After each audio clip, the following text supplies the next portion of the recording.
Okay guys, so I got back indoors, got into the bomb shelter, got the cat with me here, got the door shut. I opened up the window and slid the iron plate across to seal the shelter here, put the lock in place, and then left the window open so that any air pressure from a blast, because a blast of air could get around the edges of that iron plate and blast the air inside. And we don't want that to break the glass.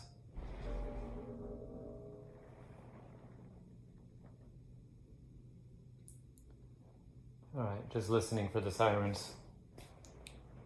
They stopped. Okay.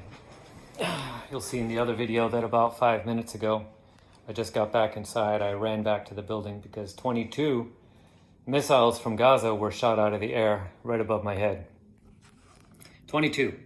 And the way I could count them was by counting the white puffs of smoke up in the air. So then the idea is to get into cover as quickly as possible, because even if the missiles were detonated in the air, pieces of the missiles are still going to fall to the ground somewhere. And even that can do a lot of damage, even though the explosive has already been detonated. But there's also a chance that some of the missiles might break through and not get shot down by the Iron Dome missiles. So, of course, Yeshua is my protection, but I have to do my part as well to take precautions. So, since the sirens have stopped, I'm going to go ahead and unlock this iron plate and open up the door again. I'm not going to shut it all the way. I'm going to basically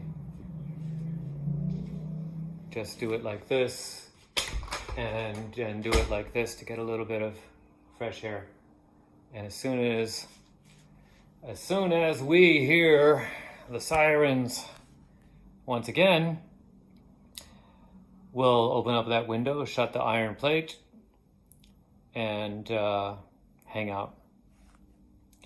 Hang out in here, right? Right? Yeah. All right, guys. Thanks for watching and thanks for your prayer. Thanks for continuing to lift Israel up in prayer and pray for Elohim to continue his good work of providing protection for his land, Israel.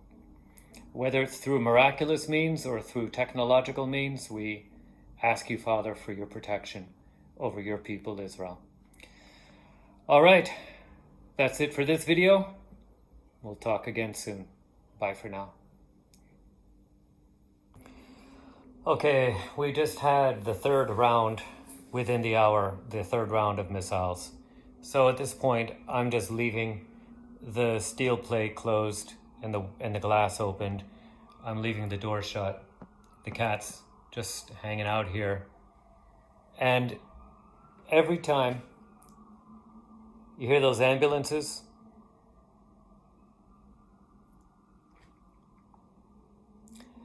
after every round of missiles, this time there was some really loud explosions right outside here.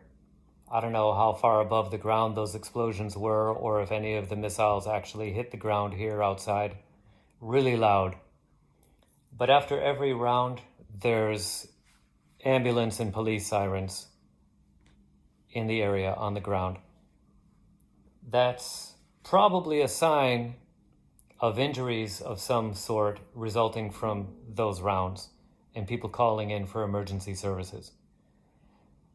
That could either be missiles that make it through the Iron Dome system that actually hit something and explode something, or it could be pieces of missiles that have been detonated up in the air and then the pieces fall and do some damage, injure somebody. I've seen pieces of metal as big as a pair of hands that have crashed through the ceilings and landed on the floor inside buildings. I've seen missile tips the pointed tips that are about, pretty big.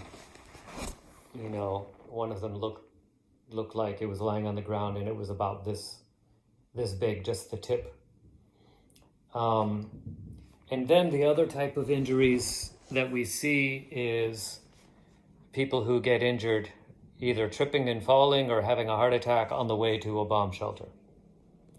Some of the people have been in close proximity to explosions or missile pieces falling down in previous wars or at other times during this war. And they're under a lot of trauma whenever the alarm goes off. So with that extreme emotion, honestly, sometimes people fall over their feet when they're running for a shelter. So I tell you all this just to explain better and better how you can pray. Pray for the peace, Elohim's shalom, to be over all the people in Israel so that they can have his assurance, have his peace.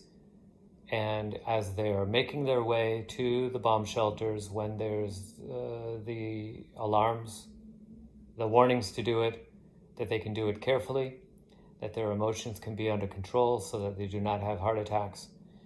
In the big picture, this is a very traumatic time. It's a very traumatic situation. But the disaster from the week before, when the building structure fell down, there were more injuries and lives lost in that than there are with these missile attacks. I would consider these missile attacks terror attacks because terrorism is attacking civilians with the intention to cause fear among the civilians, hoping that the political side will bow down to the will of the terrorists. And that's why they fire upon civilians, which is an international war crime. سيارتنا أخي وين ساقط في ريحة ريحة شيء محروق ولا تعال لا يطخوك تعال.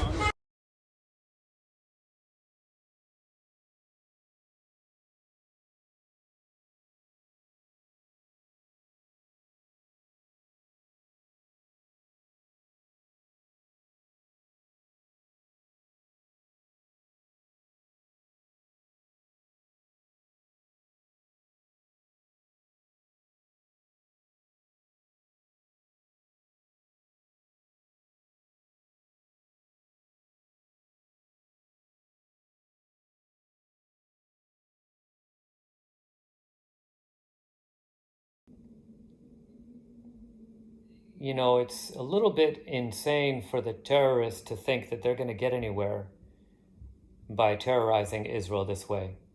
Yeah, it's terrifying. Yeah, it causes fear, but they're never actually going to win. There's no way to win against Israel in this way. You total up all the terror murders that happen, and it's far less than the amount of traffic accidents that happen every year in Israel, the amount of lost life from basic run-of-the-mill normal traffic accidents, which is also a tragedy. But if the terror attacks can't even get above that number, then how do they ever think that they're going to achieve anything, some kind of military victory against Israel? It's just ridiculous. But fear is a problem. And people are far more fearful of missiles than they are of automobiles. We can understand why. But let's keep on praying for Israel to have more peace. You hear that? More ambulances. More healing, more peace, more of his shalom in the home. Let's keep praying that way. And let's keep on asking for his miracles here in the land. Thank you for your support. Thank you for helping helping us believers to keep going here in the land under extremely difficult situations.